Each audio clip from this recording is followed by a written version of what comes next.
after years of war.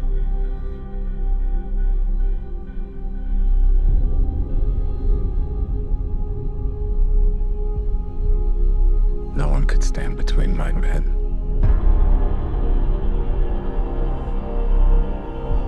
and home.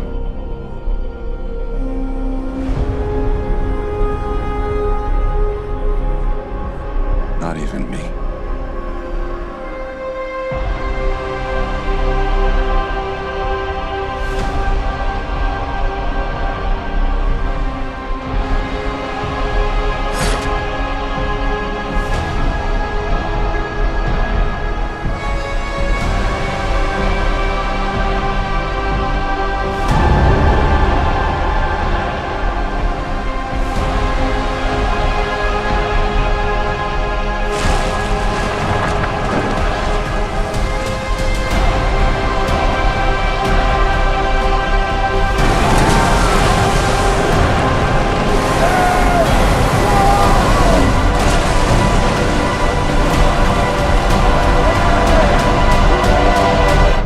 Promise me you will come back. What if I can't?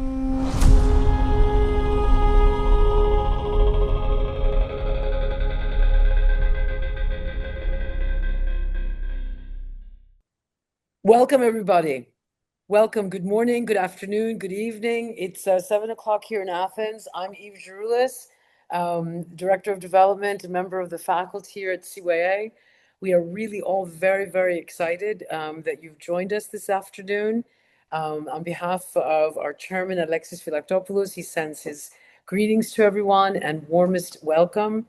I'm very, very excited about tonight, and we're going to get into it in just a moment, but a little very quick piece of housekeeping.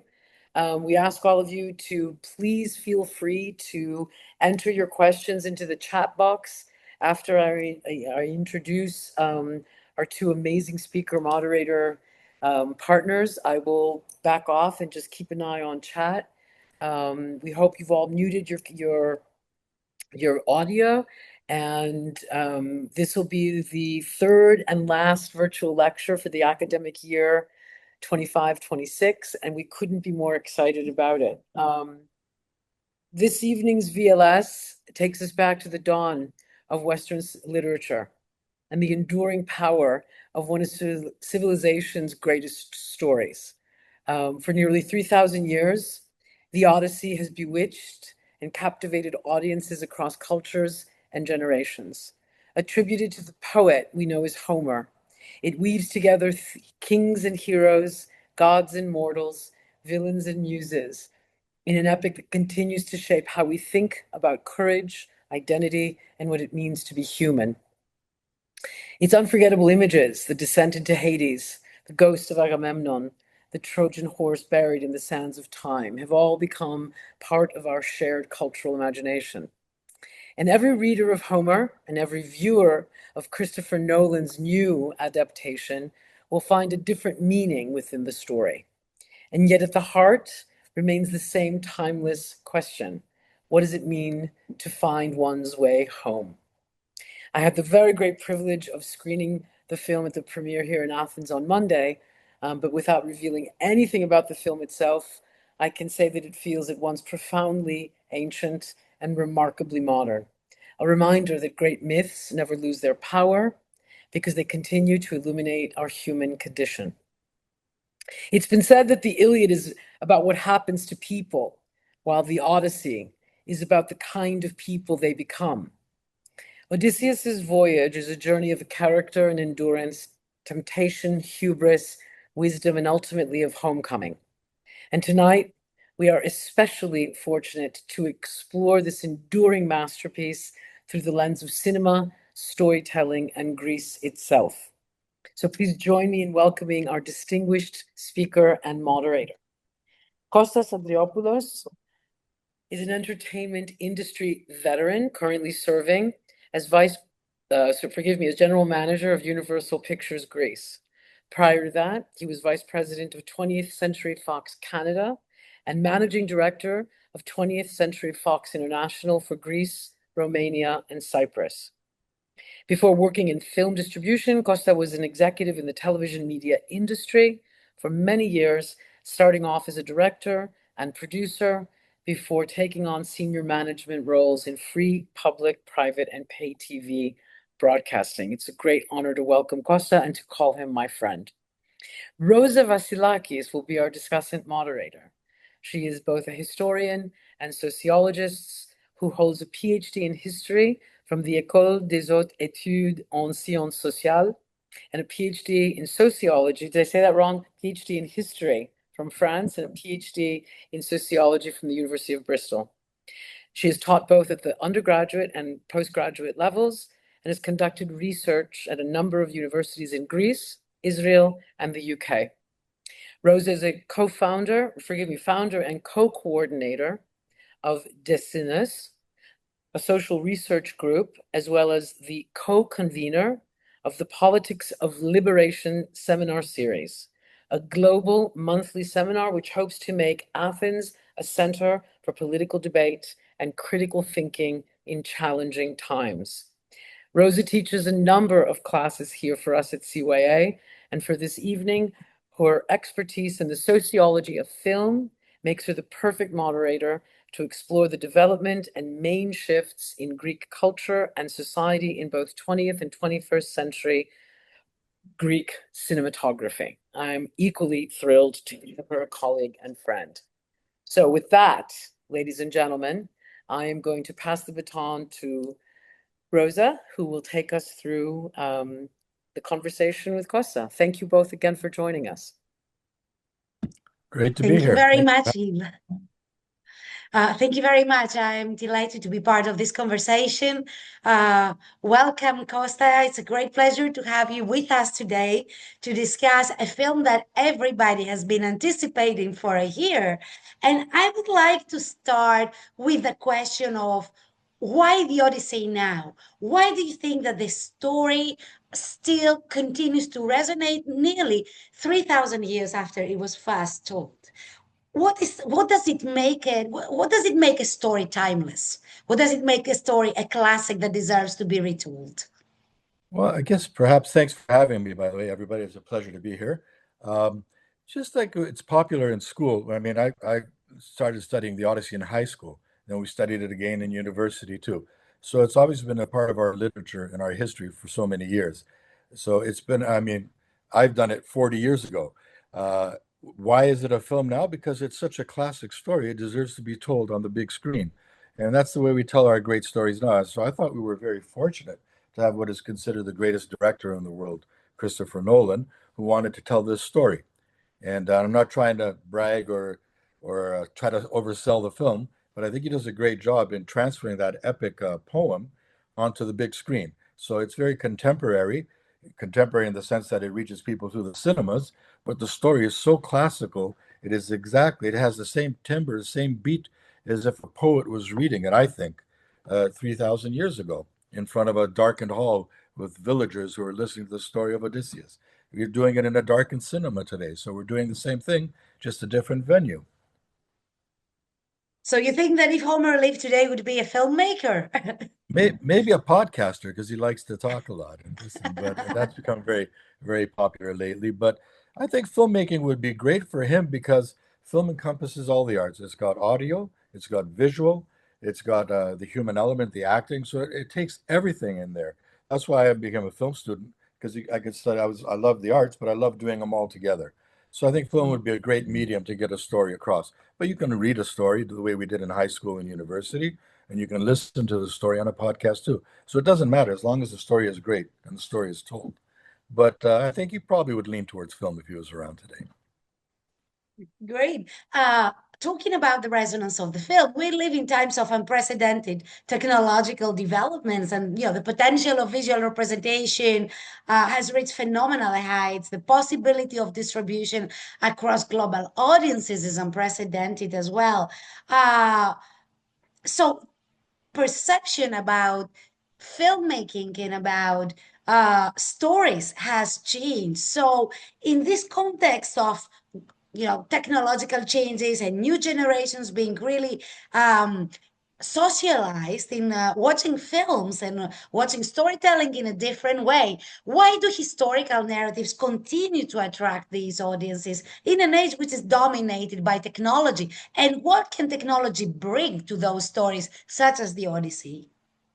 Well, it's an archetypal story, though, isn't it? It's I think it's the original. It's the germinator of all Western literature. It's the first big story besides the Bible, let's say, if you want, or as an ancient text goes in our civilization, that told the story of a man who basically had to return home. It was like his life journey. It's like a big circle, as my high school teacher used to say to us all the time. It starts off at one point, it does a full circle, and it brings him back home. So I think it's a very important story. Everybody has lived through this theme of wanting to return home and our adventures in life and where we end up afterwards. Uh, One great way to tell that story, why not tell it cinematically? Why not use all the modern technology available to us to give it more resonance, to give it more beauty, to make it more accessible to people? And when you have a great visual artist like Christopher Nolan doing it, he brings it to life. And although you can't encapsulate the whole story of Homer, it's thousands of lines. But within a 3 hour movie, I think he did a fantastic job of giving the core essence of the story about a man who has been beaten, who's been tired, who went off to fight a battle or war. You know, maybe he didn't really want to go, maybe he had to go. I don't want to give any spoiler alerts. You should see the movie. But it's an adventure, it's his story. And I think we're just very lucky to be able to show it on a medium where people can sit together in a community, in a communal situation in the darkened cinema and share the experience. I think that's a wonderful way to expose people to history or to mythology or to literature, to just do it together with other people, not like sitting at home watching it on Netflix, which is great too. You know, you can get up and have your beer break or your ice cream break or whatever. But watching it as a shared experience with people in the cinema, I think is much more important, and it gives a heightened awareness of the film. And I think you take a lot more out of it. And I believe in this particular film, people will see it. I mean, because it has such a great story and people are magnetized to it, and we know it's going to do very well. I think it's one of those films that you want to see again and again because it's got so many messages in there, not just what you think the Odyssey is, but it explores the human condition, it explores a lot of things that are very important to us today. And I think it's very, very relevant. So, an ancient story telling a classical story that everybody knew and can relate to, but told not in a different way, but with more underlying elements that are relevant to us today too. So I think you're going to see a different Odysseus who goes on the same journey, does everything we expect him to do according to Homer's tale, but you understand him as a human being a lot more now. And I think he did a great job doing that. And I'm able to say all this now because we had an embargo up until 7 p.m. before we started. No reviews were able to be released. No big stories were able to be discussed. We had a very concerted and tightened publicity campaign, but now it's all exploding, and the film is opening tomorrow night in Greece and Friday night everywhere else in Europe. And it's opening tonight, I think, in Paris. So yeah, now we're launching our film, and we hope it does very well. Not because we want to be successful as a studio or as a distributor at Tanweer Alliances here in Greece. We want people to see the movie because it's such a great story. It's everything about Western literature began in this story, as far as I'm concerned. And like I said, I consider it archetypal, and I highly recommend people watching this, not just to see our film, but to see films that talk about history as well too, that tell you other stories about where we came from, where we're going. And I think the people 3,000 years ago were going through the same things we're going through today. And I think a lot of people relate to it when they see the movie. I think you're absolutely right when you said that the experience of cinema is a very old experience, sharing the narration of a story with other people, together with other people. And I think you're absolutely right when you say that technologies give those possibilities to develop mythical characters, something that we wouldn't be able to do in completely realistic terms. And from that point of view, we look forward at watching the film, having this experience. So, what should the audience expect from this film? What are perhaps, since I mean, I don't ask about spoilers, but what should the audience expect? What should be the experience? Let's say the feeling. What we should expect when we all go to the theater in the following days. Well, I think it's quite an overwhelming experience because it was shot in IMAX. That For people who aren't maybe familiar, IMAX is a very high resolution, high grade cinema experience. It's only on a couple of screens in Greece, and it's on multiple screens in other territories. But watching it on IMAX is like I don't know, it's like driving a Ferrari as opposed to driving a Punto or whatever. It's still a good driving experience if you're a good driver either way, but it's much nicer on IMAX. So technology does help. It shows as much better sound, much better imagery. But that's not to say I've seen it in both versions. I've seen it in a normal cinema, and it's just as good. But IMAX is a good opportunity to enjoy the details a little bit more. So yeah, we're taking advantage of the technology to get the story out. I'm sorry, I lost track of the original part of the question. Or Well, I was saying, what should the audience expect to feel when, as you describe, when they feel this, when they see this they're film? gonna, they're gonna feel a lot. Besides the beautiful imagery, what I take away from it too, is the human story. It's about a man with his struggles, having to deal with being honorable, having to deal with regret, having to deal with a lot of things that, in his life that perhaps he didn't want to do or had to do, and try to find his way back home. Everybody has their Ithaca, get back to your Ithaki or whatever. He has his journey, and it's an arduous journey. But I think it's the most. I mean, they've made a movie about this years ago with Kirk Douglas called Ulysses in the 50s. They did it on TV with Armando Santi as a miniseries, was more cartoonish.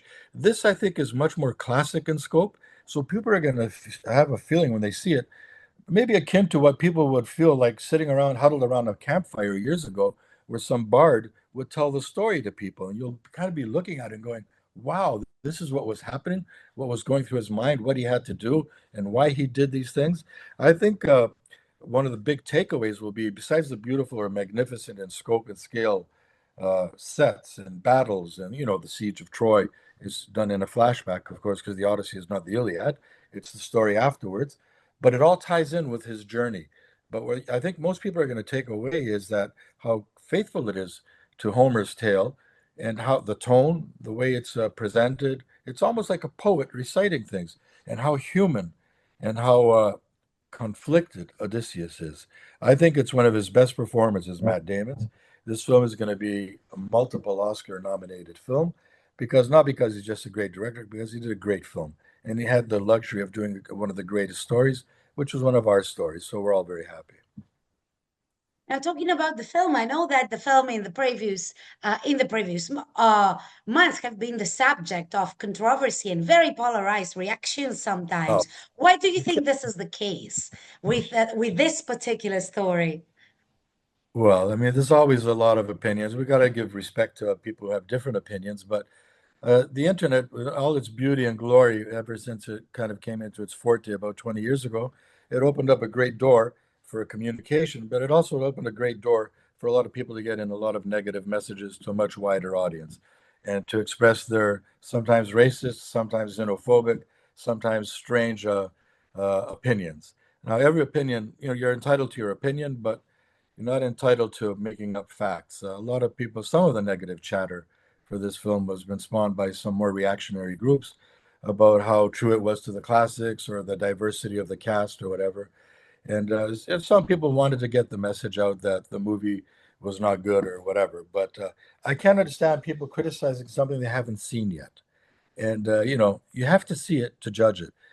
Everybody who's seen it so far, in the premieres in New York, in Beijing now, in Mumbai, Paris, London, here in Greece, and all the reviews that are coming out right now have been ecstatic. They've been fantastic. It's been like the most amazing journey and story. So I would urge people to, focus on people who have actually seen it and have an opinion, and do it yourself and treat yourself to a great experience. See the film. Forget the negativeness. There's a lot of bad thoughts out in the world. We don't need to give a venue or a platform to them for people who have other agendas. And I think a lot of people try to do that with this film. So I don't want to focus on the negative.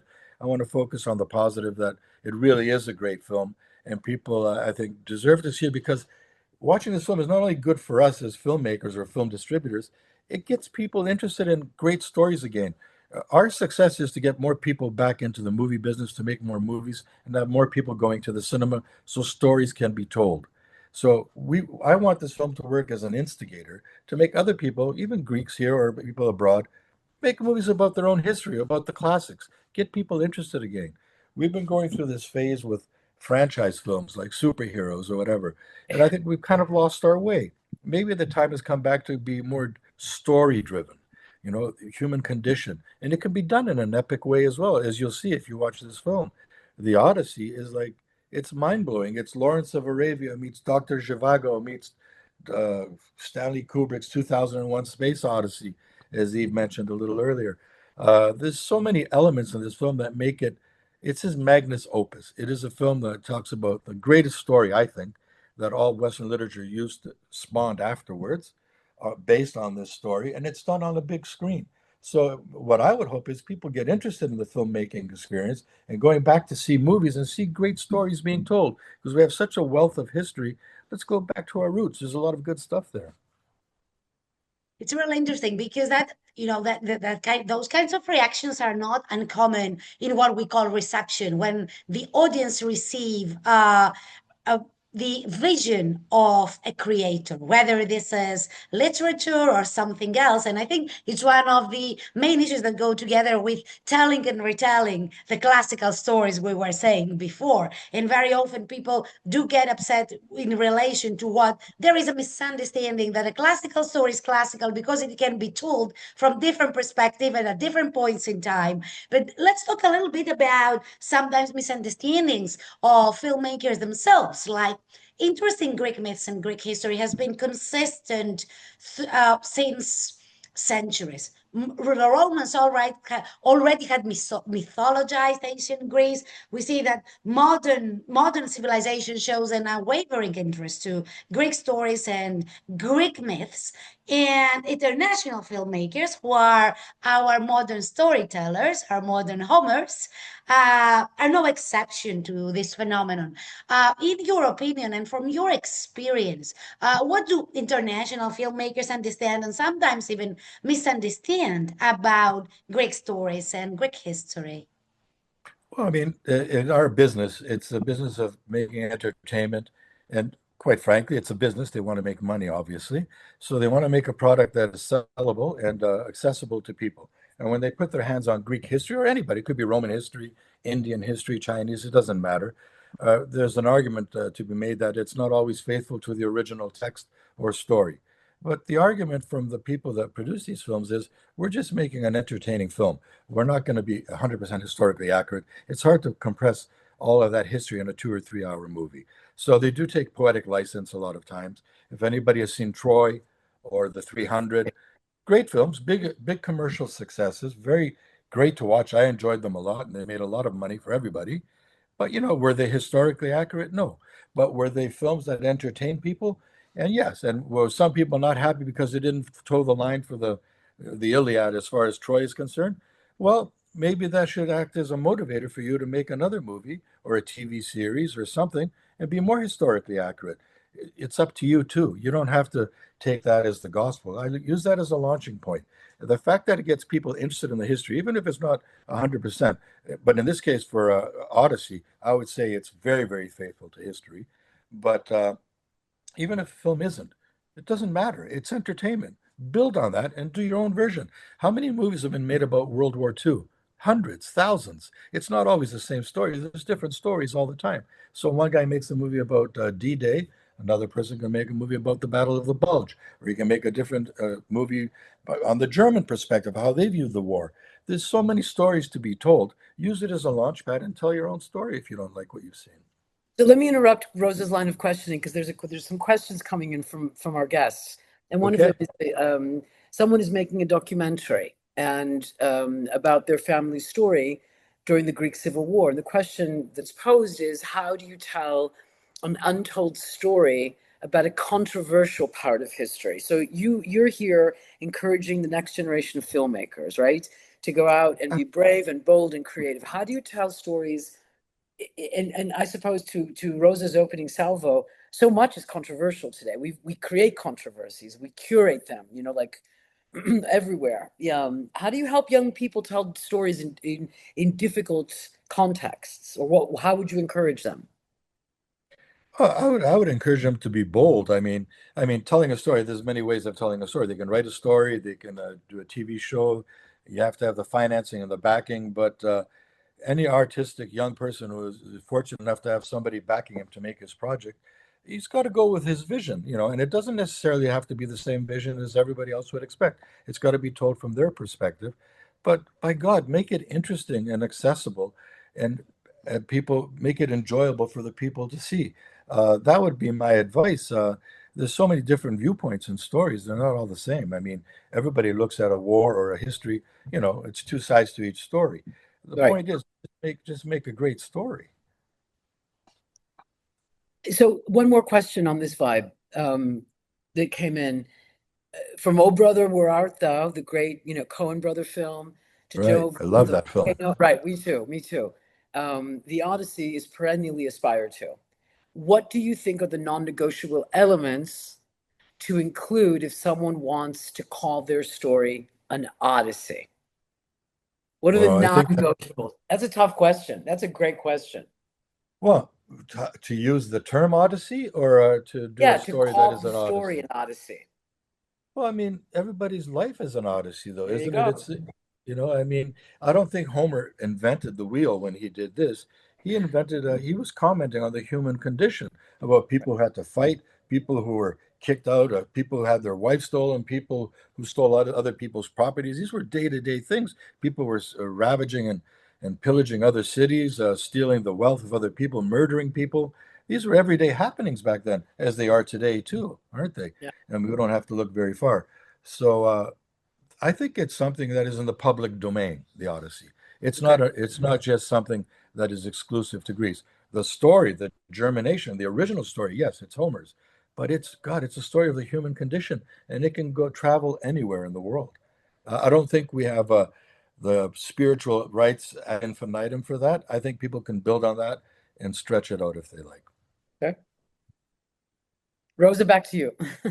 Okay, then. Well, since we talk about controversies, adaptation, reception, and who owns the story, like with history, who owns the past? That's a very interesting question to reflect upon. And I would like to go to a different area, or perhaps to extend on that and ask Costas whether he thinks that there is an ethical responsibility, or whether we should have a demonstrate the cultural sensitivity towards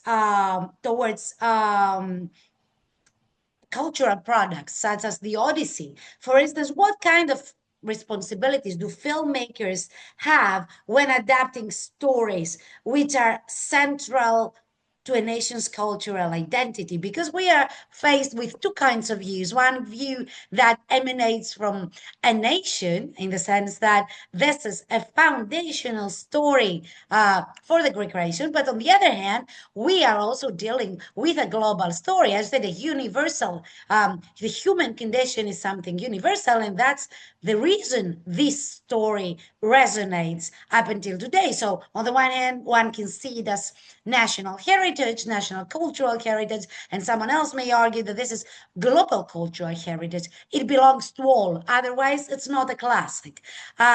So I don't know. I would like to have, what's your take on that? Do filmmakers have an ethical responsibility towards a nation's cultural identity? And actually, what kind of challenges do filmmakers face when they try to balance, as you said, between historical accuracy, the authenticity of mythical stories, the needs of the entertainment business, the demands of contemporary audiences? For Right. instance, I was reading the translation, the sort of like controversial translation, uh, and which was adapted to contemporary needs. But lots of people have said that the film uses a kind of everyday vocabulary, that it makes it very contemporary. They were upset with that, and saying that the sort of like convention so far was to use British accent. But this is completely historical as well, because ancient Greek certainly didn't speak in British accent.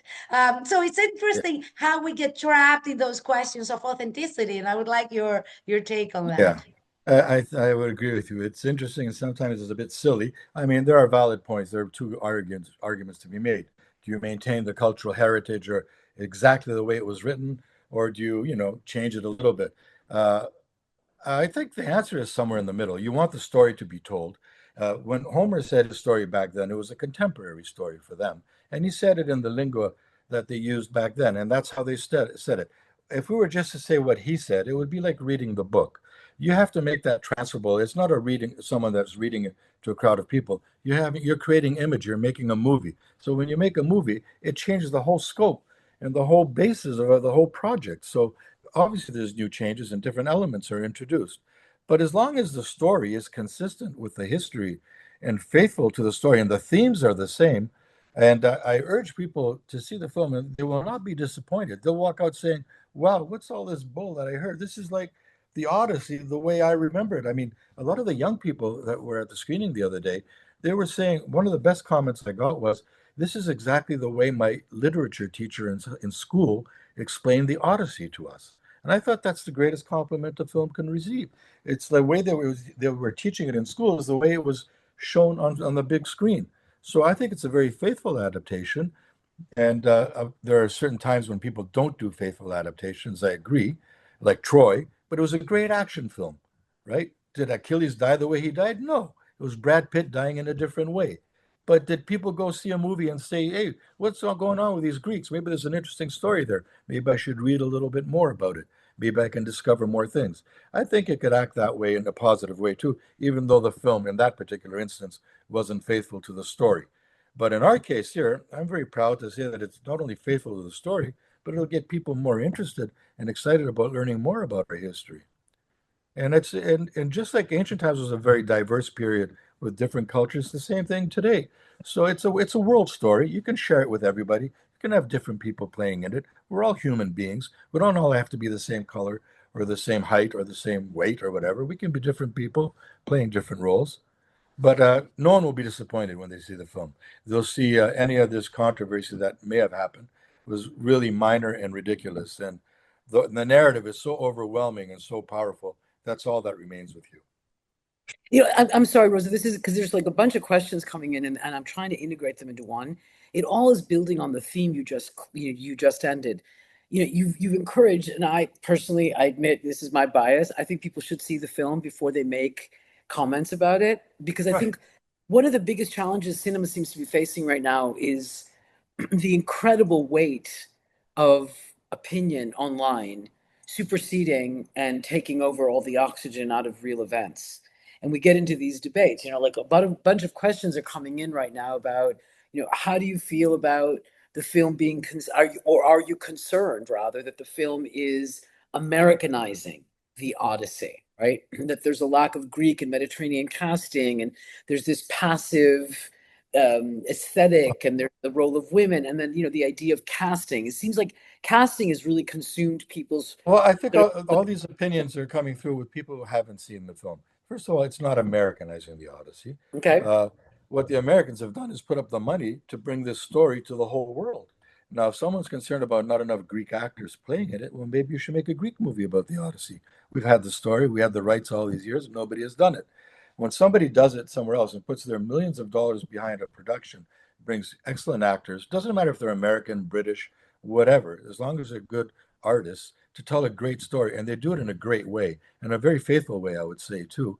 So I urge people not to have a precondition or a prejudiced opinion before seeing the film, because when they see it, it all makes sense, and you'll say, "What was all the fuss about?" This is a classical story told in a very classical way, dealing with the human condition and the Odyssey, and all that fuss was just garbage and chatter and noise by a lot of people who don't have enough other good things to do in their life. And for people who say not enough Greeks were in, well, that'd have been better if we had like two or three extra Greeks in there. Does it matter? It's a story for the whole world. It's not a Greek television series just for Greeks. Let's do a Greek TV series on the Odyssey. You can do something here. Let's get the government to pony up some money and make their own productions and make a film the way they want to. No one's ever stopped anybody from doing that. When other people do it, I think it's unfair to be criticized. I think what is important is getting a great story out, getting a great artist to do it, hiring great actors to portray the role, and having that message travel throughout the whole world in a beautiful way. So I don't want to give too much credence to all the negative thoughts some people have about not enough Greeks, not enough white. Helen of Troy. Homer never described Helen of Troy because he didn't want people to have a specific opinion of her. He wanted her to be the ultimate, most beautiful woman in the world, according to how you think of and view beauty, not according to how he thinks or views beauty. So I urge people to have an open mind, see the film, and they will not be disappointed. It is a very faithful representation of the history. And it's just a beautiful, beautiful movie to watch. And all the other stuff, honest to God, it's just noise and ridiculous. And I don't want to take them too seriously. Not the negative people and the bad people coming from bad places, but even the people who think not enough Greeks are involved. Well, do your own thing if you want to do a Greek thing. Nobody's stopping you. One more question because they're coming in, and then I stopping and pivoting back to Rosa. Do you think the only reason this got made was because of the provenance that Nolan brings vis-a-vis the critical and commercial success of Oppenheimer? That, what was the budget, by the way, for this film? Do you know what the Oh, actual? it's a small budget, only $250 million. Okay. Do you think anyone else would have gotten 250 million to make this, or did Well, it take that?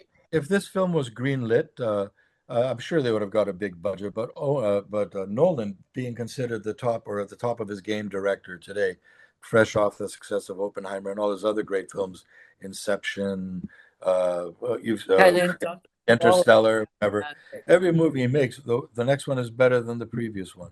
So he brings a lot of leverage to the table when he went to Universal to make this film. And who could say no to one of telling the story of the Odyssey, which has not been told in a great cinematic way for ages. In fact, it's never been told nice cinematically. Yeah, I've seen I would Michael say Mann's that's version. like Yeah. we won the lottery. You have the greatest director in the world when they're trying to tell the greatest story in the world. Everyone should be opening up bottles of champagne and saying, "Thank God this guy decided to do it. Thank God these guys at Universal put up the money, and thank God this message is getting out. And we're having this conversation, and we're going to be entertained and see a great movie, which will hopefully motivate people to get more involved in the classics and literature and history and do their own thing too." Rosa, back to you. Thank you. Thank you, Okay, Costa. then.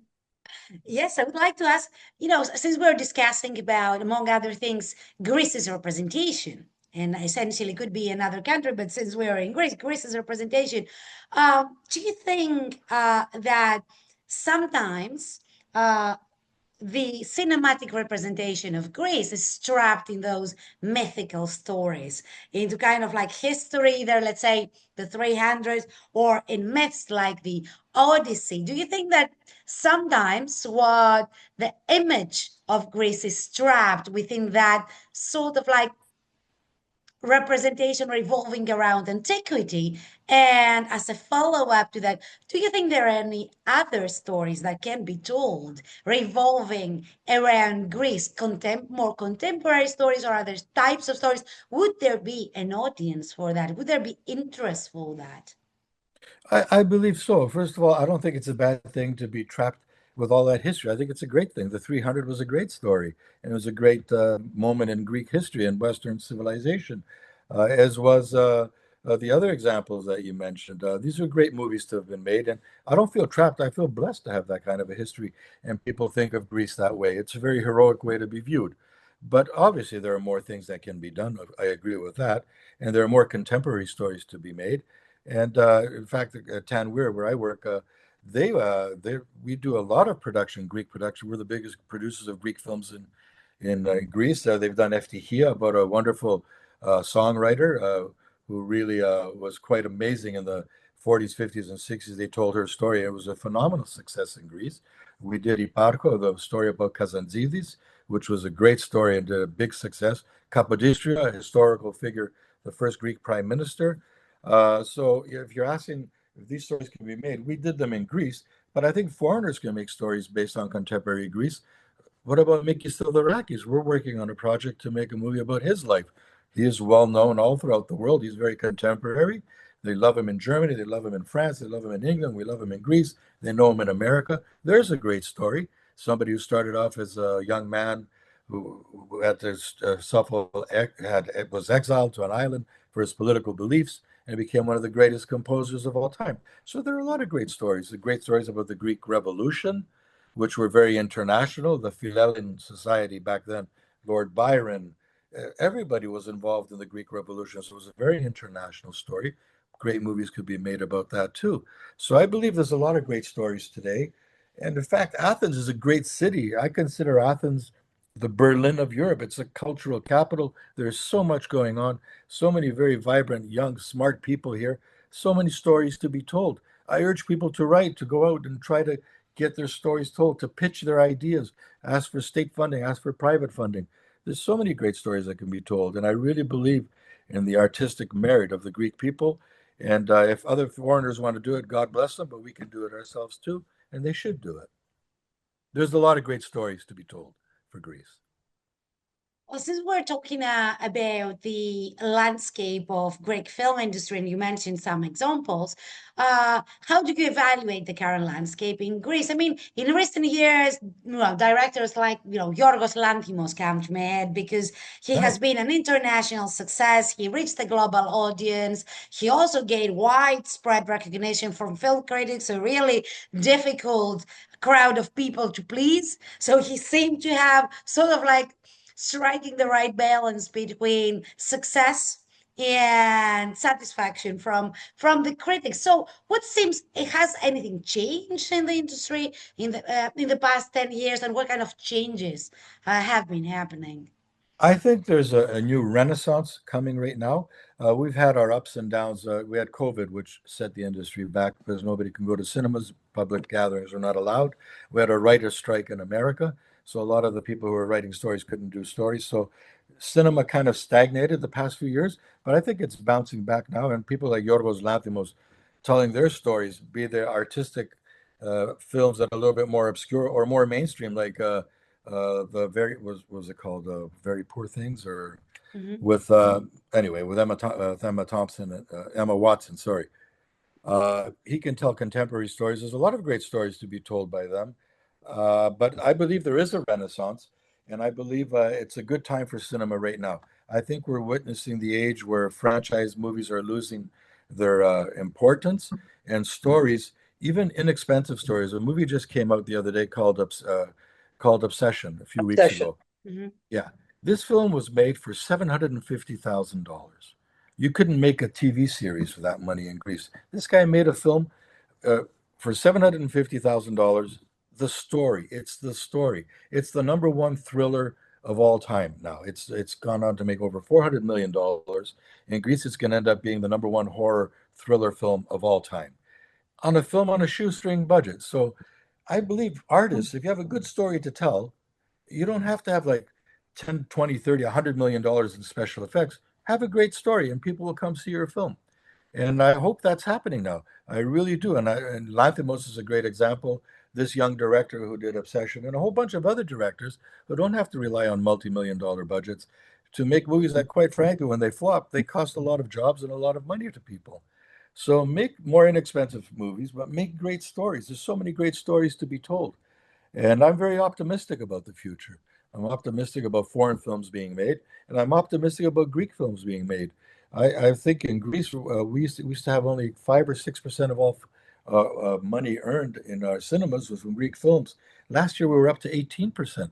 So there's a boom happening in Greek production right now. And it's not just movies about biopics, it could be movies about a terrorist who kidnaps somebody and holds them hostage, ended up doing almost 200,000 admissions here. You can tell contemporary stories that resonate with audiences and do well. And I think we're at a great place right now. And I'm very happy that the company I work at, Tanware, is in the forefront of this, becoming the biggest producer of Greek films, because there's a lot of great stories to be told. The Yannis Economidis film that came out a little while ago, big success. So a lot of Greek movies can be made now. You don't need huge budgets, you need good stories. And again, to harp back on what I said about the epic films, there is a place for them.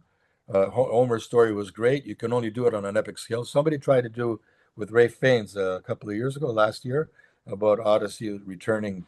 It was more of a grungy version, more low scale. But to tell this story, I think you need to tell it at an epic scale. So money should be spent on some films with special effects or large casts that cost a lot of money, and to get out this great message and this great film. But it doesn't have to be like that. There is another way, and I think we're on that path right now. And I think it's going to be a great time. I hope we get back to what films were like in the 70s, where they were driven by great scripts and great stories and not by committees deciding, but going on a great story, and not like, what does this demographic want to see? What does that person want to see? Let's focus on the story and people will come see it. The Godfather, films like that. It's very hopeful what you say, like the story being the engine of, right at the heart of new cinematography. And it's very interesting. I found very interesting what you said, that stories that are not necessarily, let's say, they don't necessarily address and they don't emanate from a global culture, but they do have local particularities, and there is a space for those local particularities. There is a space.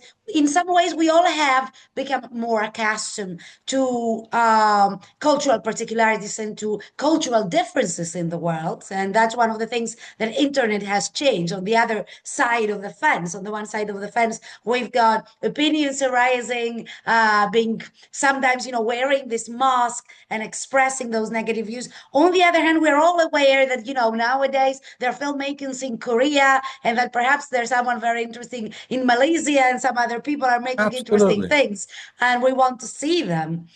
I I found that to, really interesting and really hopeful, I like the totally agree. return, the I return to the to, story, Absolutely. which I That's find, it's like the Odyssey. It's go to the roots, go to the story. The story Okay. is the most important thing. That drives everything. Everything else is just, candy floss around it. So I would like, since we're talking about great stories and great myths as well, what story from Greek history or mythology? Because we talked about contemporary, we said that there are also contemporary stories to be told, and you just sort of mentioned Mikis Theodorakis. And I was thinking that what kind of like other stories from Greek history or Greek mythology deserve to be, let's say, deserve the next great cinematographic adaptation? Well, mythology, I won't say, because there's everything. Everything is mythology. Mythology is what movies used to be for the ancients back then, what movies are for us today. It was like stories that were like out of this world, like just fantastic to behold and listen to. So I won't get into the mythological stuff because it's endless.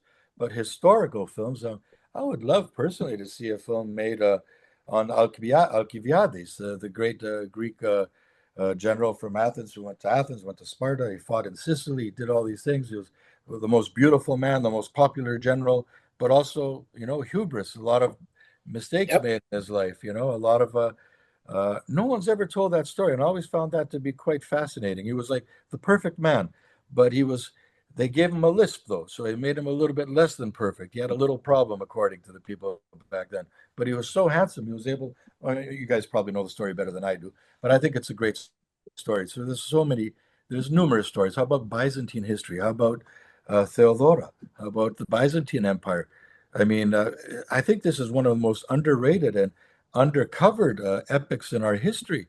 It was the Byzantine Empire was a precursor to the Renaissance. I think it ushered in the Renaissance when everybody was kicked out of the Poli in 1453 or whatever. A lot of these great people moved. They ushered in the Renaissance for the rest of Europe. There's a lot of great stories for Greek history.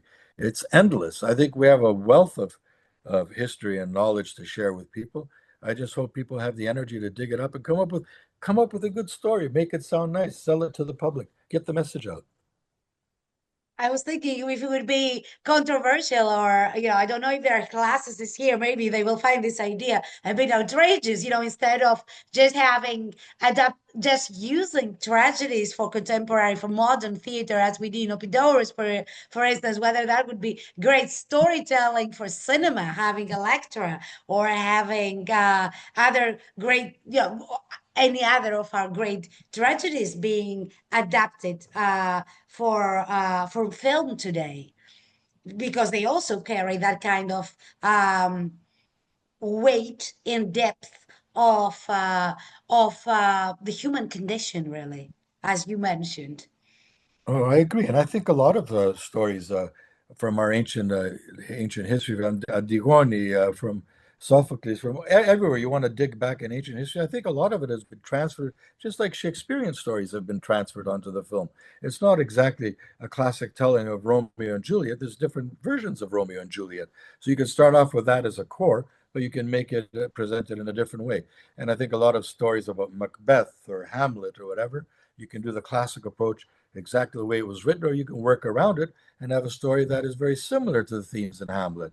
So I think you can use that as a launching pad. And we have endless supply of stories like that. Not us, all of Western, all not Western and Eastern culture and That literature. literature, yeah, we're Yeah, right. Jason and the yeah, Argonauts, someone just wrote in the chat, yeah, right? absolutely. What a great film! I remember watching that film I as a do kid. too. It made Me me too. want to make movies. You know. Yep, I get Yeah. it. I get it. So I want to get this because I saw there is some interest from our audience as well, that there is interest about the state of the industry. Is Greece becoming a production hub right now? How does the landscape look for young or new Greek directors or people who want to get into into this kind of business? What do you think? I think it's a good time. I think it's a good time for young directors to get into the business because as far as Greek production is concerned, we're doing more Greek films now. So maybe there's some openings for young talent. We certainly encourage it. We have the old maestros, the great directors, but you want to have a new generation of young directors too. So we're very open to that because there is a commercial market for it, and there are great stories to be told. As far as Greece being concerned as a hub, yes, in the past 10, 15 years, it's increased dramatically, more so in the last 5 years, because they've done the smart thing. They've encouraged by giving tax subsidies of almost 40%, which makes it interesting and competitive for foreign studios to come and invest money in Greece. Now, you may be saying we're giving away a lot of money to get something done here, but other countries are doing it too, and we have to compete with them. So if you want Greece to compete, you have to compete with their terms and the benefits they're offering for other producers to make films. And I think there's a great benefit for Greece because it puts us on the map. We're having more technicians, more people involved working in the films. We're actually having money spent in Greece on location, so they're spending money here too. And most important of all, it's bringing the eyes of the world onto Greece. Brad Pitt just shot a film in Hydra. That film will be coming out. It's not one of mine, by the way, but it'll be coming out from a competitor. But it's great. It's going to showcase Greece. It's good for everybody. So by giving these subsidies, if you want to call them, or encouraging economic factors to make people make movies here, it's a win-win for Greece, both for the people who work here and for Greece as a country to be advertised and seen throughout the whole world. And Greece is a great place to make movies. We have 300 days of light a year. Uh, you can't find that anywhere. The Greek light is the best in the world, as far as I'm concerned. We have great weather. We have beautiful ancient sites. We have beautiful cities to shoot in. The topio, the topography in Greece is amazing. So I can see people coming here to do stuff. And maybe we didn't have as much technical background or people that were great DPs and sound technicians in the past. We always had some good ones, but maybe not enough to make a big production. But I think that's increasing now. And I see a lot more people coming here to make movies. It makes sense. And I encourage the people, the government and the state to get behind making institutions to make people study film and become good technicians. Not everybody has to be a director. You can be a great sound man. You can be a great cameraman. There's so many other great trades to do in the film business that are very lucrative too, and you're part of the whole creative process as well. And not everybody became a director starting as a director. They all started from the bottom and they moved up. So it would be great to get the kids in schools to get degrees in filmmaking and to intern and work on all these productions that are coming into Greece. I'm interrupting Rosa because there's a lot of questions in that vein. There's a lot of young filmmakers or old, people that are in the genre. How does a kid break in today to get an internship at a production company? Or how do young filmmakers, old filmmakers, filmmakers ad hoc break through the algorithms to get their art seen, this great equalizer that's the internet and the digital plantation. It's a great equalizer, but at the same time, you've got all the algorithms that are preventing and moving, pieces around. What kind of encouragement do you give the filmmaker of today to break Well, in the ground yeah. level and figure out the digital landscape and how to navigate it, or raise money for an idea that and a great story they want to tell? Well, there's no one shot, one Right. pat formula for it. I mean, as in life, it's very complicated, and there's a lot of clutter out there, and there's a lot of competition, and a lot of doors being slammed on your face. But the people who persevere, who have a great story and want to tell it, Maybe they'll go work sweeping the floor on a studio set one day. Maybe they have a cousin who has a friend who knows a producer who might want somebody to get and you start networking. You meet people through school. You network. You meet people in the film industry, and that one person in the film industry could be a teacher who may know a director who's making a film, who may have a space for a young person who wants to work as an intern. It's the human way of networking, I believe. There's no one particular formula, but it doesn't That hurt to knock on doors. You got to try to insinuate yourself as much as you can. That's as far as working. If you have a great story to tell, it's the same. How many book writers have had great stories and they've never been published? It's always been starving artists. It's the story of all the entertainment industry. Sometimes right. you have breakthroughs. 9 out of 10 times you don't.